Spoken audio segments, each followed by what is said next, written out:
नाही काय आहे हे बघा, काल याच्या बाबतीत जेव्हा चहापानाचा कार्यक्रम झाला त्याच्यानंतर माननीय मंत्रिमंडळ बैठक झाल्यानंतर माननीय मुख्यमंत्री महोदय आणि माननीय उपमुख्यमंत्री आदरणीय एकनाथजी शिंदे साहेबांनी या बाबतीत सरकारची भूमिका आपल्या माध्यमांसमोर स्पष्ट केलेली आहे की मुळात तर हा प्रश्न मान्य म्हणजे पीठासीन अधिकाऱ्यांच्या अखत्यारीमधला आहे.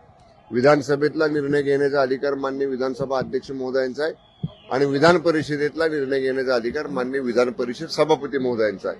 त्यामुळे ते आणि त्या दोघांनी सांगितले की योग्य वेळी निर्णय या बाबतीतला होईल. विरोधी पक्ष नेता नसला म्हणून विरोधी पक्षाच्या बोलण्यावर बंधनं मर्यादा येत नाहीत ना. आम्ही पाहिले विधानसभेमध्ये विधान परिषदेमध्ये दोन्ही पीठासीन अधिकारी भरपूर संधी विरोधी पक्षाच्या सर्व सन्मान्य सदस्यांना बोलायला देतात. त्यामुळे त्यांनी बोलावं, त्यांचे प्रश्न मांडावेत, सरकारच्या संदर्भामध्ये त्यांची काय भूमिका असेल ती मांडावी. सरकारच्या बाजूने त्याला उत्तर देईल. विरोधी पक्ष नेता नाही म्हणजे त्यांना बोलता येणार नाही असं बिलकुल नाही.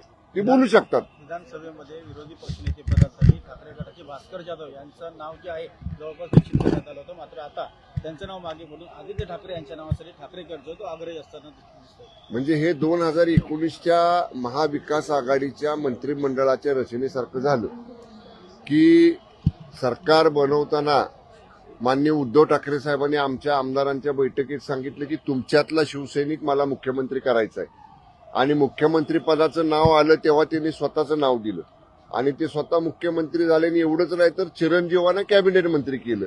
त्यामुळं जर असं आदित्य ठाकरे साहेबांचं नाव विरोधी पक्ष नेतेपदाला पुढे येत असेल तर हा जो काही 2019ला सेना आमदारांना अनुभव आला तसाच अनुभव आता उभाटाच्या आमदारांना येईल.